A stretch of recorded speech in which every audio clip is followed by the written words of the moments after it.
Hey everyone, welcome back to the Theater Podcast. I'm your host, Alan Seals, and this is intimate personal conversations with the industry's biggest names. Our guest is one of our few returning guests now, Wesley Taylor, who was one of the very, very first episodes that I ever put out. He was originally episode 3, which, as I bring up in the episode, came out in November 2018, right when this was just a little baby podcast. I can't believe so much has changed in 5 years since I've last spoken to him in a recorded way. And gosh, it was really cool because in that first episode 5 years ago, he said, yeah, maybe I'll start taking myself seriously as a writer. I think I need to do that now. And then now we're here talking about his brand new movie that he co-wrote and co-directed called Summoning Sylvia, which is just this amazingly fun horror comedy celebrating queer culture and teaching us just to embrace everything about ourselves and who we are. It's this amazing movie that he and Alex Wyse, his writing partner on so many things now, the two of them put together. So cannot wait to share this one with you. Make sure that you go and stream Summoning Sylvia everywhere you find your streaming films. And everybody now, please enjoy this episode with Wesley Taylor. Here you go. 1, 2, 3.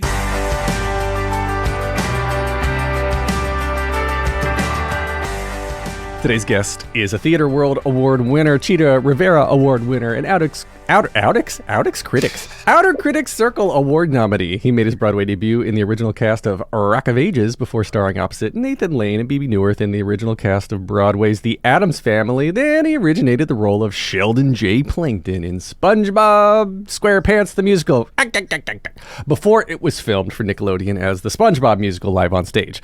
All right, here we go. We got another paragraph. He has additional credits in television and film that include The Good Wife, The Tomorrow People, and fan favorite Bobby on NBC Smash. He's co-created and starred in 3 original digital series, the latest being the Emmy-nominated Indoor Boys with Alex Wyse. He will appear in Only Murders in the Building, Season 3, dropping this fall, and he and Alex just made their feature film debut as writers and directors in Summoning Sylvia, a new movie that is out now for a limited theatrical release and available to stream.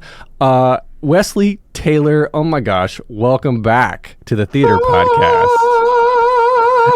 And I want to say welcome back and thank you because you were episode 3 of the Theater Podcast. No way. Yes. Do you remember? It was the episode, I don't remember when we actually recorded, but it was November 5th, 2018 that our first episode came out. Whoa. Right. So first off, big thank you, because out of the blue, I just texted you and I'm like, I'm doing this crazy ass thing called a podcast. Do you want to be a guest? You're like, sure. I don't know anything about it. Because nothing had been released yet. So you were one of the first to just like put yourself out there and be a guest on what could have been a horrible train wreck and maybe still is. I don't know. Jury's out on that one. Yeah. But thank you for saying yes. Of course. I mean, and kind of at the beginning of the podcast explosion. Right.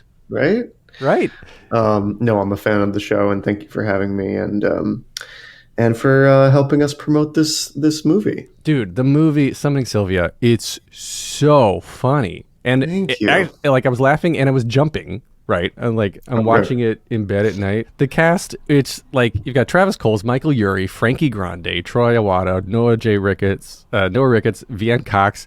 Noah J. Ricketts, is that his middle name? Noah J. Ricketts, yeah. And like just this theatrical love cast. Yes. But nothing about it is theater. Nothing about this show is theater. But no. There are times when it feels theatrical and it's about expression and owning your self-expression and stuff. So it does lend itself to, I think, theatrical energy. Well, I want to dive. Okay, let's dive straight into that, because between 2018 and now 2023, yeah, you've done quite a bit, and it was interesting because I went back and listened to our first episode. And you were like, yeah, I think I'm going to do this writing thing, and I've started to take myself seriously, and, I'm just doing... Is that how I sounded? Yeah, it was basically, that's my West Very Taylor. serious, yeah. Yeah, I'm just totally going to take myself. Yeah. And but now, like, 5 years, which is, I don't think, all that long in this industry. Like, look back at 2018 when like SpongeBob had just closed and Indoor Boys was starting to pick up steam. And like, where did Summoning Sylvia come from? Were you already writing this at that time? We had a whole pandemic in the middle. Like, where do you want to start with this? Sure. So at the end of season 3 of Indoor Boys, Alex and I wanted to sort of put that world on pause and graduate into feature-length things, whether that be a play or a film or series or whatnot. We wanted to like start writing longer content rather than the bite-sized 10-minute episodes. And so we started writing a screenplay. And then when the pandemic hit, it was sort of a blessing in disguise because we were able to put our acting careers, which were on hold, on the back burner. Usually the writing was on the back burner. So suddenly during the pandemic, Alex and I are getting on Zoom every day for 5 hours and writing. And It's a time of complete creative output. We just generated, we were able to be very productive, which was our silver lining of the pandemic. And we churned out like 3 full-length scripts by the end of our time away from New York City. Or I was away from New York. He was in the Upper West Side the whole time. But we worked on Zoom every day. And we had a movie that got a production company, and we were sort of in the process of attaching talent to secure financing.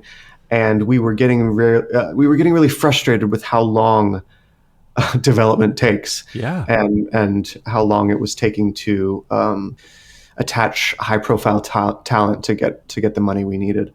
And so in the meantime, we were like, well, why don't we just write another like sort of indie script a la Indoor Boys that we can make for maybe $100K and like under the radar cast or something. Let's just do our own thing so we don't, we're not just sitting here and twiddling our thumbs. So we did, and we did a first draft reading on Zoom and invited a certain investor. And then after that, we were off to the races because we won over the investor, and then it was easier to raise the rest of the money. And then the train had left the station. So we were suddenly in pre-production for that film, and that sort of jumped in line ahead of the other film. So yeah, that's how it, and the budget got bigger, and the ambitions got bigger, and here we are. Well, the like, if I didn't know that it was, and I don't know if this is going to come out offensive. I don't know. There's different tiers of budgets, right? Sure. If I did not know that it was like just a ground up, like, what am I saying, grassroots kind of effort, yeah, I would think like this came out of a big studio because it was just done so well. The everything looks 150 million% professional, and again, the cast gels incredibly. Travis Coles doesn't have any Broadway credits that I could find. Yeah, he's the one that isn't from, I guess, the theater world that we knew of. He so really good. Came from LA. Yeah, he's really funny. God. He's really funny. But I want to dive into the story of Summoning Sylvia though, because it's a comedy, and there's the horror aspect to it. It makes you jump, but it also makes you think. And there is, like you said, it's about owning your story, and it's just, I guess, a really subtle way of giving a giant nod to the queer community and owning who you are and being okay with that these days, which is something we really, really need. And I mean, did you and Alex sort of tackle this story with this intention in mind, or did it come out of like what's the pitch? How do you guys even pitch to each other? First of all, Indoor Boys that we worked on for 3 years together, and we were the leads of that, and we were writing it and directing it. Indoor Boys was something that was really self-confronting for us sometimes, because we would be editing and we would be de-essifying sibilant S's in our style, which was a very interesting confrontation of like self-loathing or sort of the internalized homophobia that we carry with us because of society.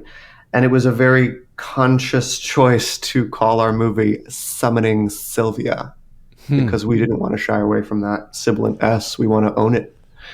And that's what the movie is about, is owning it, owning yourself and your expression and your truth and the way you relate. It's really queer friendship.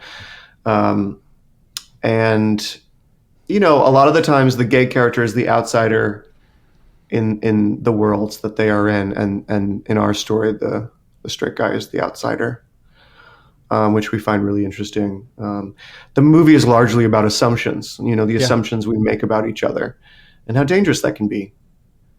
So I think, also with everything going on right now in the conversation surrounding drag and owning it, I think we're really proud of what you kind of walk away with talking about with this movie.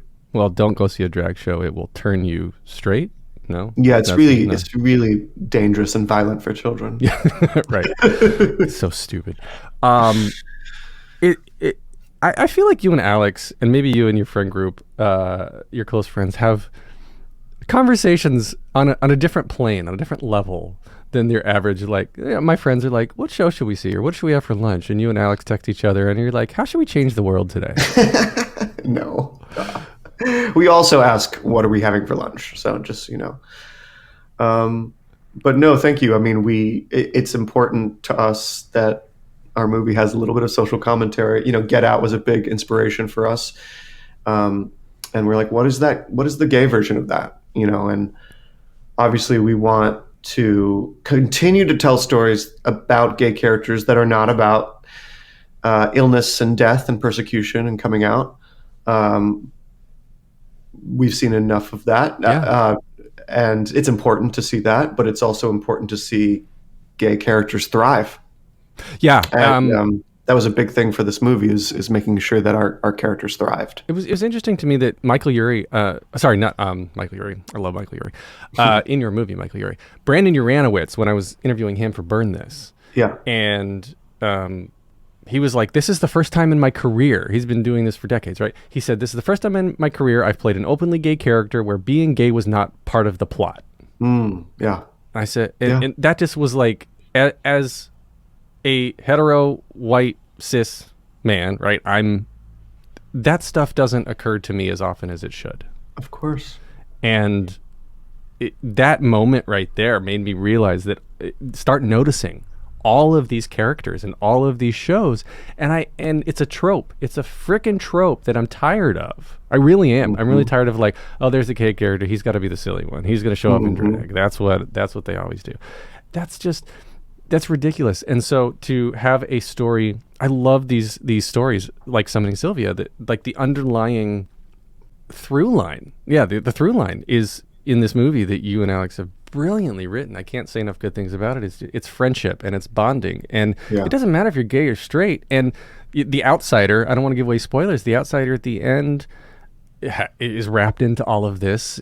And it's just phenomenal the way that you two have written this and brought it to the screen in a way where it doesn't hit you over the head with it, but you walk away maybe possibly unconsciously saying like, oh yeah, that's normal. And because it is. Yeah, I really appreciate you saying all of that. And something that's been exciting for us is that we have done some test screenings of this movie with different demographics, and we largely feel like it's received very well by straight people, which is I'm like a little nervous about the gay community, just because in our canon a lot of the gay horror that you've seen is thirsty, it's fleshy, it's shower scenes, it's slitting throats, it's pulp, it's and that's not what this movie is. For the most part, it's more verbal wordplay than visual feast in terms of flesh, I guess. But I don't know. I hope it resonates in the way that we intended. But we have to sort of let go now and let whatever happens.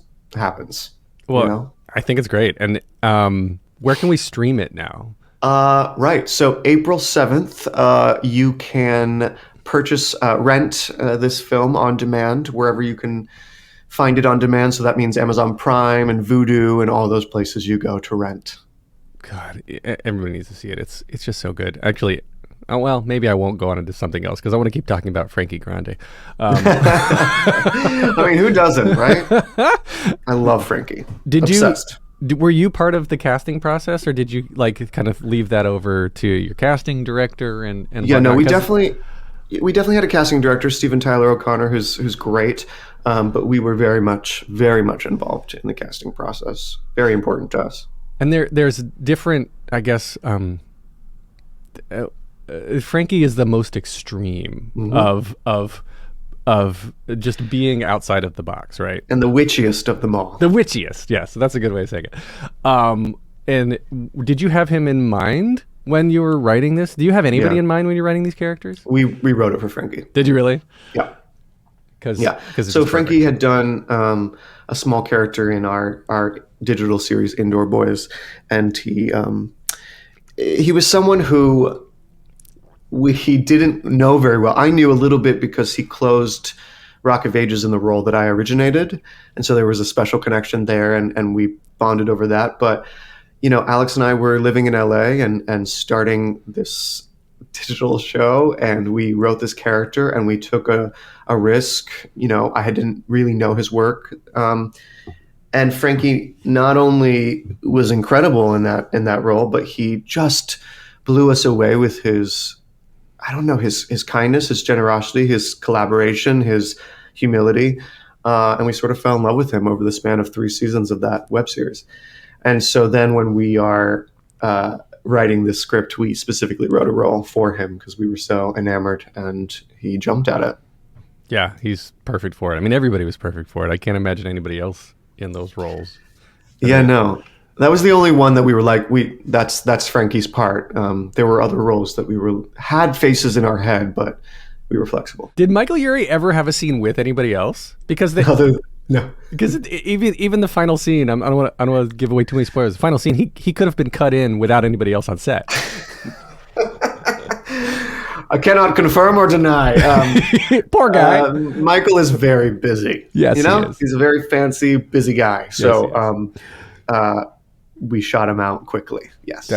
Amazing. And speaking of fancy, amazing people, do you have Meryl Streep on speed dial now? I wish.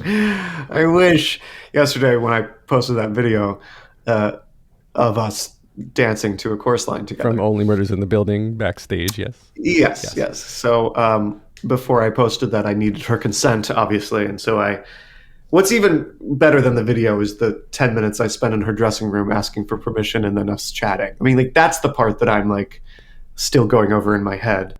Every moment with Meryl on set is mostly probably innocuous to her, and she forgets about it as soon as she leaves me, but I'm like replaying it over and over in my head. It's just a dream. I love the theatrical crossover with Only Murders. I mean, again, Marty Short and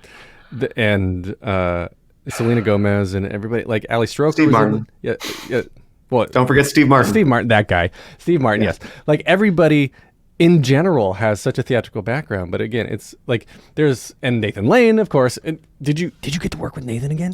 I didn't. No, because Nathan is in seasons 1 and 2. He's not in season 3, and so I wasn't able to hang out with good old Uncle Nathan. Oh, poor guy.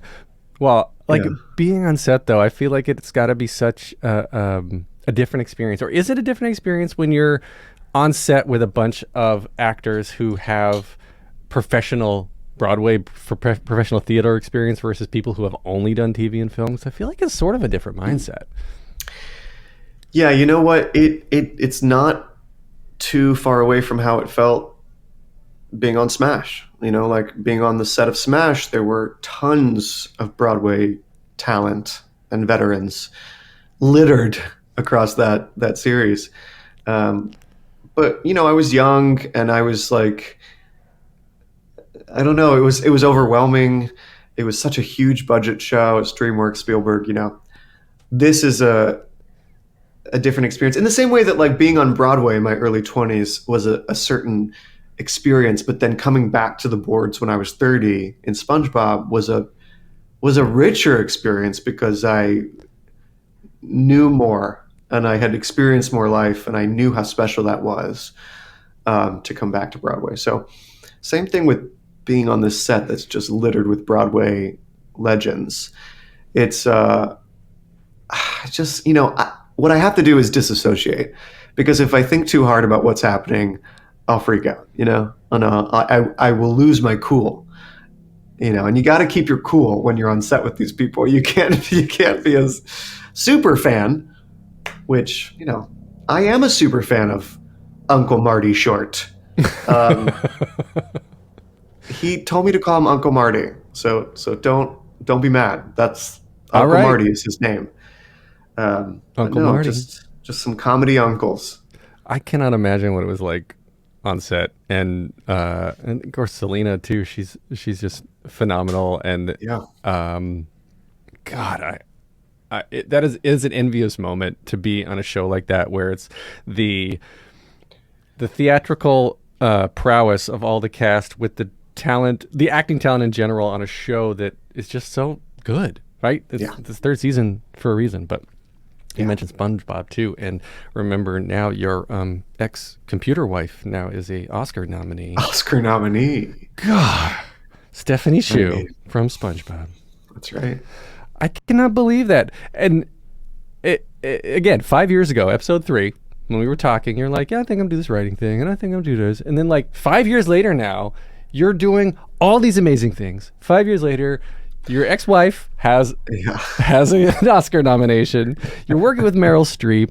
Yeah. Everything's going around. Like, can you imagine? I guess, did you foresee this 5 years ago? Well, first of all, I just want to say I'm so excited and happy and proud of Stephanie Hsu, and she deserves the world, and I'm so thrilled for what's happening for her. But second, to your point about 5 years later, whatever you said, I like the perspective that you give, which is that like, oh my God, it was just yesterday that you were, because to me it feels like forever, like to me as the creative, I've been working on this movie for 3 years, and that's the longest I've ever worked on one project without sharing that project, so now it's finally ready to see the world, and like, our baby's being born, we got to let it go. We got to let her go off to college. We got to let her see the world. And it's such a strange feeling after working on something, so it's such a solitary experience. Me and Alex have been so like in dark editing rooms and so, for years. And so the fact that you're like, oh my God, it's happening so quick, to me, I'm like, oh my God, it's been so long. And the nature of development in general. I mean, we have 2 other films that we're trying to get made now, and one of them we started writing in 2019, and here we are in 2023, and the film is still not made. But that's what happens, It takes a long time. Same with Broadway. It takes years and years and years if you really believe in something, for it to, finally cross that finish line. Absolutely, yeah. Some of the greatest shows. I mean, I think about The Journey of the Prom, right? Still one of my favorite shows on Broadway that took 10 years from inception to getting on the Broadway stage. SpongeBob also took 10 years. Oh, right. Yeah, which is odd to me because it's something that is owned by a big network, I thought would have more of an oomph behind it, because you have something like Frozen, the Broadway musical, which was fast-tracked and made it, I think, in 2. I don't know about that. I feel like it was more than 2 years that they were workshopping, like Untitled. Because the movie came out, were they working on You're probably right. You probably know more than I do here, but that's crazy if that's true, because, I mean, with SpongeBob, yeah, there was a big, Nickelodeon behind it, but they don't want to rush it. They want to make sure it's done right, and so they're going to take their time really throwing all the paint at the wall to see what it wants to be. Do you miss Plankton? Oh, of course. That was such a pure magical experience. I loved the character, and I loved the show, and I loved the cast and the director, and it was a really special time in my life. It was. And something else that we had talked about previously was, you came out of of high school and college. You're doing Shakespeare and immediately went into Rock of Ages because Shakespeare lends itself to rock. Yeah. And then Addams Family, and so, but then like you had hit after hit after hit. Yeah, I think you had 3 in a row, and then depression because it all of a sudden just went away. Yeah, I wasn't prepared for that. Yeah, and I think what you would just kind of alluded to a little while ago is that when you came back to SpongeBob, that was post. I guess growing up a little bit, because you had told me originally, you're like, that was a lesson I had to learn. And so this is the reason why I brought up the 5 years between then and now, is because it had basically been 5 years between the hits and then when we were talking then. And so now it's about the same amount of time. So like now it sounds like, because you've been working the entire time and you've been writing and taking yourself seriously, as a writer, which you said you were just starting to do back then, that maybe you didn't have the down in the middle between the last time we did an episode and now. I mean, I've been writing since I was younger, but I like you said, it was hard for me to take myself seriously until I got paid for it, and that was like second half of my 20s. Like, oh, maybe I should take this more seriously because I'm now getting paid for it. And I should, maybe I should do this every day. Like I've been practicing this other part of me. Let's maybe get up every day and treat this like it. But it's really hard when you're alone and self-motivating. And I have to say, like finding Alex, and I've had other writing partners in the past that I've loved working with. But when I found Alex and we sort of started collaborating on Indoor Boys and finding our voice together as writers, it was like a marriage. It was like finally finding my other half in terms of creativity and sharing the same voice. And it led to an accountability that was sort of unparalleled in my life of,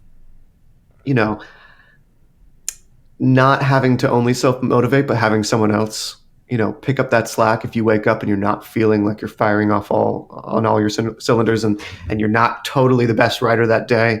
They're going to pick up your slack and then you're going to pick up their slack the next day.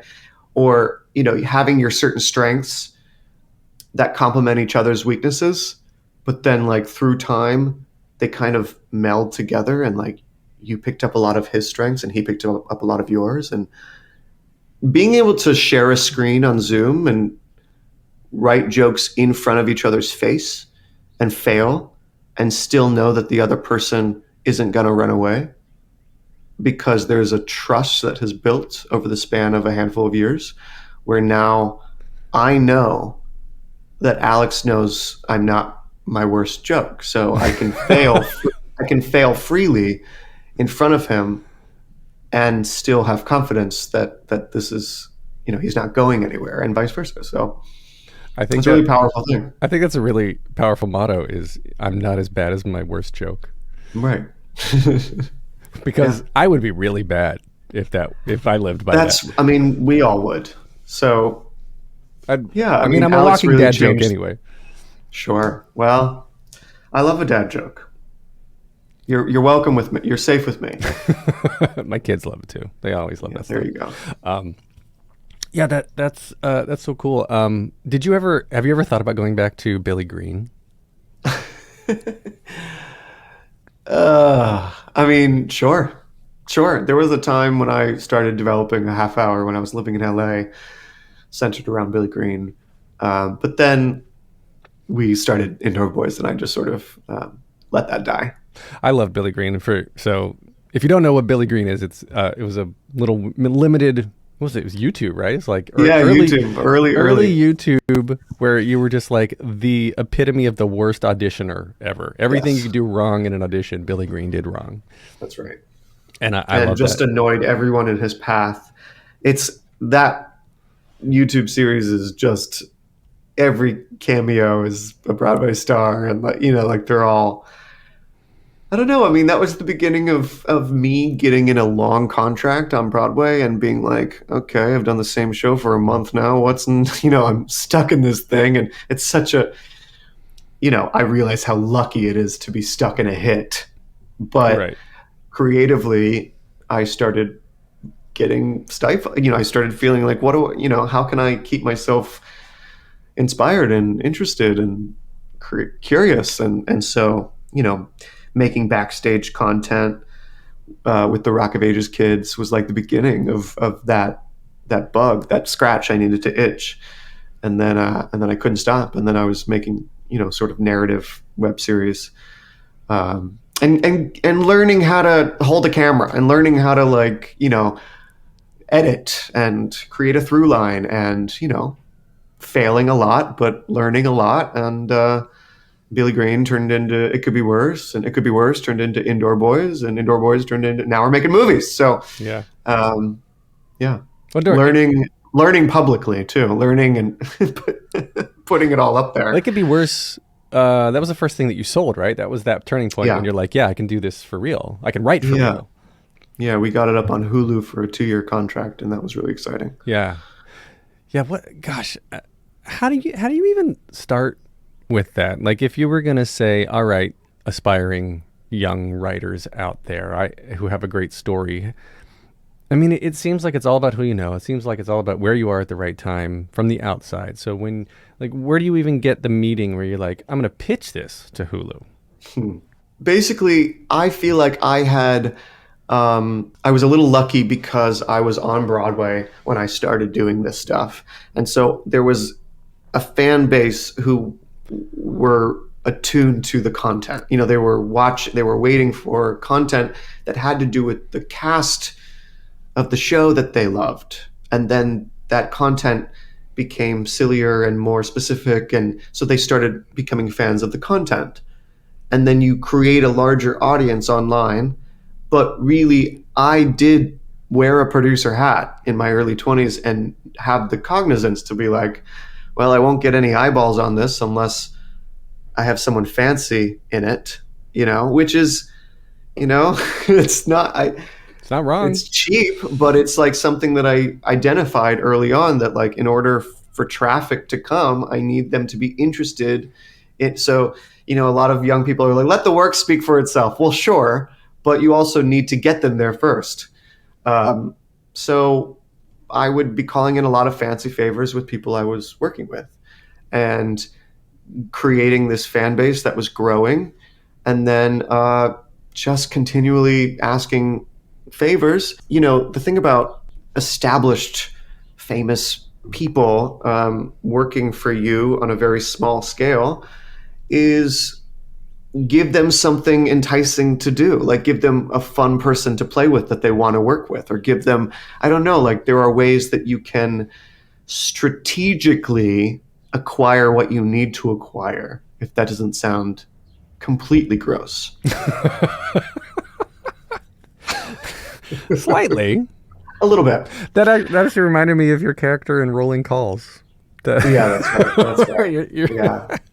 I'm Calls. just, at the end of the day, just a dirty producer who's just cheating No. I don't know. It's about developing relationships and friendships and paying it forward too. That's something, is whenever anyone asks me to do their podcast, interview, web series, sketch comedy, whatever, I most of the time say yes if I can, if I'm available, because I'm constantly asking people to do things for me. That's the same thing with like feedback on scripts. Like I am always needing people to give me criticism, and that's not fun for people to do, is to sit down for 2 hours and focus on your work. No one cares about your baby more than you do, and you have to like convince people to care, to help, to give feedback. And because of that, whenever someone sends me a script, I really try, within the week, to carve out a couple hours to give them good feedback, you know? So I would, just quick, I mentioned Rolling Calls. Everyone go check out Rolling Calls, also here on the Broadway Podcast Network. Rolling Calls is a radio comedy that you star in, and it's just great. Very funny. Very funny. It's a very funny show. I enjoyed doing that a lot. Yeah, that was great. All right, so 3 closing questions. Yes. Remember, I don't know if you remember your previous answers. I wrote them down, so we're going to be able to compare and contrast. But I'll ask you the same questions and see how they changed. So the first one, now, what motivates you? What motivates me? At the end of the day, the same thing motivates me as when I was a child, which is like laughter. which is like, you know, I'm not going to pretend that I don't get drunk off the sound of someone laughing at a joke I wrote. Like, it's just the best feeling in the world. You said that. You already said that in episode 3, and other great works of art that motivate you. Watching other people's great works. Oh, sure. Well, that was a more pure answer, actually. That's a better, more artistic answer. Yeah. The other artist. Yeah. All right. So the next question. Now, what advice would you give to your younger self and younger people listening now, starting out down a similar path? Try not to get the job in the audition. Like focusing on booking the job is not what you should focus on in your audition. It should be the opportunity to show off. Seize the opportunity to act, because you won't be doing it very much when you first come to the city. You'll be more of a professional auditioner, and you will be auditioning a lot. And it's hard not to try to play casting director. And like, what is it that they want exactly? And how can I check off everything that they want? It's impossible. And it's just much more productive to treat those auditions as an opportunity to show off your talent and to act and to make fans of whoever is behind the table, instead of booking that specific job. Yeah, I think that is a very valuable thing that I could have used more as a kid, as a young person. It was actually Michael Urie who, the answer to this question, he said, be the person that others want to work with the next time. And that's great. Your answer just reminded me of that too. Yeah. So it's not about getting that role. It's about showing that you have talent. And then so many people have had callbacks after an audition for a different role, because they can see that you're not right for that role, but because you're nice and they want to work with you, they'll give you something else, or they'll write you something. Or, a year later, they're doing another show and you're right for that certain character. That's happened like more times than you would think. Yeah. So the first time I asked you this question, you said, stop taking yourself so seriously, don't quit piano, and save money. Oh. Again, all three great things that I should have done. Amazing. I don't disagree with those. Yes. With also those good advice. Yes. Okay. So the last question: if you could only see one show for the rest of your life, but you can see it as many times as you want, what would you see? Oh, wow. Huh. Okay. Well, I think Cabaret is a masterpiece, and I will always enjoy that, no matter what. But there's so many shows. That's such that would be sad to only see that one forever. Well, you did say Cabaret the first time. I did? Yeah. There you go. There you go. That's the same. That's absolutely the same. All right. So everyone, please go see Summoning Sylvia. Find it online wherever you rent your movies. And how else can we find you on the social medias these days? I am back on Instagram, Sir Wes Tay. Demand respect on Instagram. Sir, give me the respect I deserve.